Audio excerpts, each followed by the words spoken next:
And I gotta say, a lot of people were looking at me. Like a lot. Like a lot. Hi, I'm Alex Anders, and this is the Bisexual Romance Author Vlog. Today I'm going to be talking about three things. I'm going to be talking about the book I just released that's actually in everywhere where books are sold right now. Then I'm going to talk about my adventure in being more visible as a bisexual. And finally, the Patreon campaign that I just launched. You can see a link to it in the description below. So let's start out with the book. So as of this week, I released the book that I was writing, which started out being a prequel and now it is a prequel for Aladdin's Jasmine. And it officially is called Aladdin's First Time. And I thought that since I never do this, I'd read the description of the book just to, give you an idea of what's going on with it. So the description is, maybe I'll give it like a movie reading voice. Before Aladdin met Jasmine, or the genie, he was a boy painfully alone on the streets. No one cared whether he lived or died until he met the boy who transformed his life. Rami was a person unlike any other. Running from a smoke monster, when Aladdin first sees him, Aladdin learns that this mysterious boy has a secret. He cries golden tears. Helpless to the boy's charms, Aladdin is seduced by him. And when their naked bodies touch for the first time, Aladdin discovers a part of himself he didn't know existed. But will their innocent love survive Aladdin's hesitation about being with a boy? Will either of them survive the powerful sorcerer who will stop at nothing to retrieve Rami? With danger around every turn for these beautiful boys, their time together might be running out fast. Yeah, that's basically my audiobook voice, my audiobook narration voice, which hopefully you'll be able to hear at some point when I release another audiobook. It won't be this one I'll make an audiobook for, but maybe the next book I write. So yeah, that's the book. It's one of my, I write books that are, I try and make all of my books are page turners. I designed them to be page turners. Some of them are page turners with drama, and some of them are page turners with action. And this happens to be one of the books that are page turners with action. So the book starts out, and it's a short book, it's not a long read.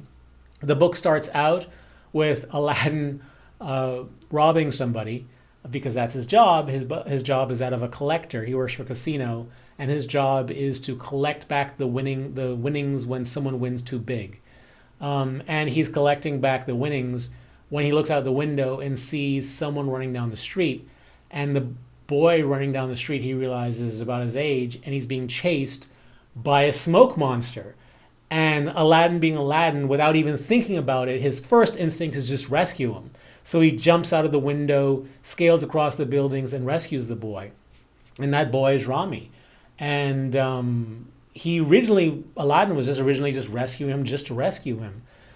But the boy, it turns out, has been held in a dungeon for the past 8 years, all because of the secret that he has. And he has nowhere to go, so he asks Aladdin to stay with him. And Aladdin, looking at him, kind of finding him an attraction and finding it uncomfortably attractive, eventually allows him to stay with him, and then romance develops.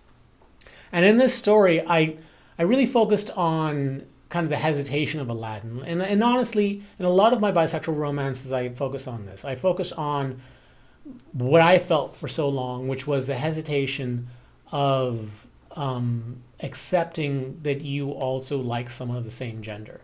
That played a role in my life for a very long time. So it's something I explore in a lot of my stories. In my stories, it's male, female stories. So a guy being in love with another guy, and all two of them being in love with a girl. And that's something I always explore, that hesitation. At least one of the male characters is coming to grips with his bisexuality, or coming to grips with his attraction towards the same gender. Because usually the character starts out, with the opposite gender, and then has to discover this new part of himself, even though it's been there all along. So this is something I really focused on a lot in this book. Aladdin's hesitation on being in love with a boy and in falling in love or falling in love for the first time and exploring sex with a boy for the first time. So that's really what the story is about. And a lot of what inspired me in terms of the relationship was a relationship I had with this other dude. And specifically, there's an incident where a couple years ago on my birthday, I went out with a friend who I was attracted to. The friend knew I was attracted to them. Like we all accepted, everyone accepted I was attracted to him, including him. And I went out with him on my birthday, and we ended up having like a ton of drinks.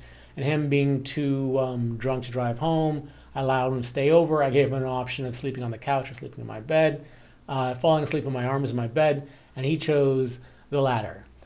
So that, like the feelings I had then, were a lot of the feelings that I put into the relationship between Aladdin and Rami. So check it out. Like it's a fun story. It has adventure. It has sexy romance. It has like an exploration of bisexual dudes' bisexuality, and it's a fun read. So please check it out. The links to them are all in the description down below. That is Aladdin's First Time. So next, I want to talk about visibility. So, and I know I've talked about this a couple of times, but okay, so this week at the gym, yesterday actually, I wore my Buy Mode t-shirt, right? And the link to it is in the description below. But I have to say, so there are certain days at the gym that are more busy than others. And I tend to go on the busiest days. But I went on Tuesday where I wore where I wore this shirt.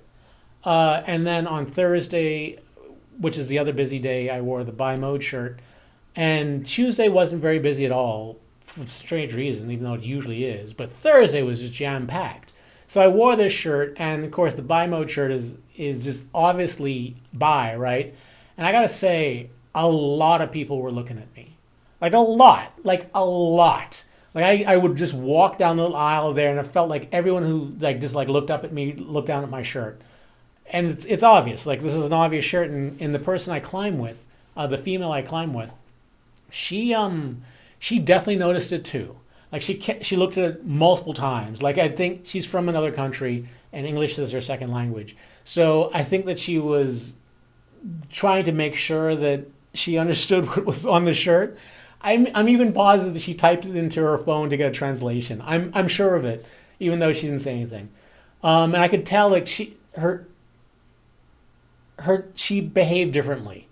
She definitely behaved differently. And by the end, I mean things were back to normal, but in the beginning, she was definitely behaving differently because of it. But I think it's also working in terms of, I noticed there were a couple of guys that kept climbing where I was. And there was even one guy who I was, sitting about to do a climb.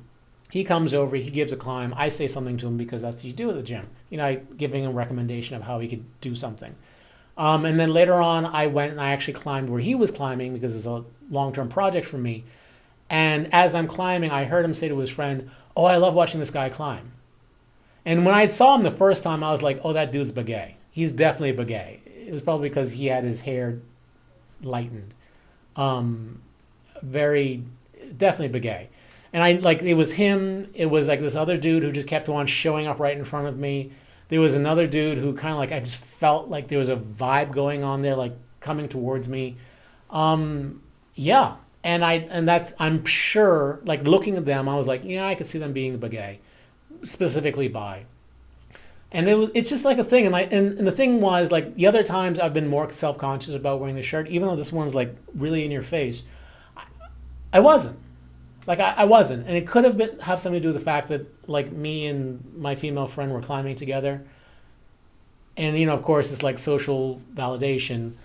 I'm with her, so I mean, whatever you think about me being bi doesn't matter because I'm with her and she's cute. So there you go. So yeah, it didn't even bother me. There was a lot of people looking at me, a lot. Again, though, I don't want to imply there was a good or bad thing they were looking at me because. I mean, it could be that people were looking at me like, oh my God, I wish I had the courage to do what he's doing. Or, oh my God, I actually want to know him now that I can see that he's bi. Like, it could have been a positive thing while everyone was looking at me. It could have been a negative thing, or it could just been like a neutral thing. I don't know why people would choose to look at my shirt so directly. Like, do people always look at shirts like that? I don't think so. So it had to be something about this shirt that kept drawing their attention. Maybe because it's bigger, maybe because it's a rectangle with the like, it's just something that draws your attention. Who knows? I'm not sure.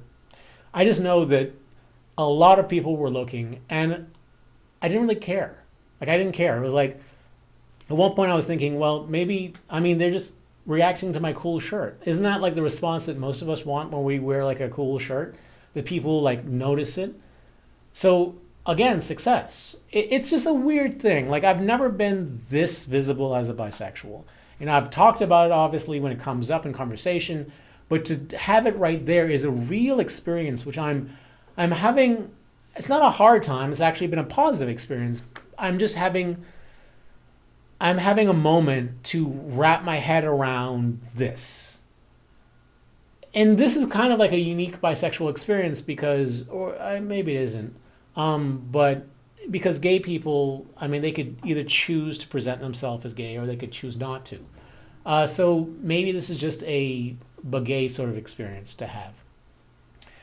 But yeah, it's a thing. And it's a positive thing, and it's now more than anything else is becoming like a neutral thing, like in my head, a neutral thing. But I just want to keep an eye on this because this is a real experience. Like, I want to know what your experiences are if you try something like this, no matter where you are. This is unique, and I want to talk about it more with other people. And I'm going to be talking about it in the future if anything else comes up. So that's my experience being visible, and now I want to mention like the Patreon. So like I mentioned in the last video, I was thinking about doing a Patreon. The Patreon page is now live. There's a link to it in the description below, and all the prizes I talked about in the last video, including like a free book every month, free T-shirts every month, live group chat where we can all get together and discuss just stuff. We're probably going to end up being about bi stuff, probably. And also like one-on-one chats with me, and also like bi life coaching sort of stuff. That's all live. You can go check them out over there. But I wanted to talk about actually the experience of posting the Patreon page. Because to me, and again, I know this is different, but this is the way my mind works. I guess the way a lot of minds work.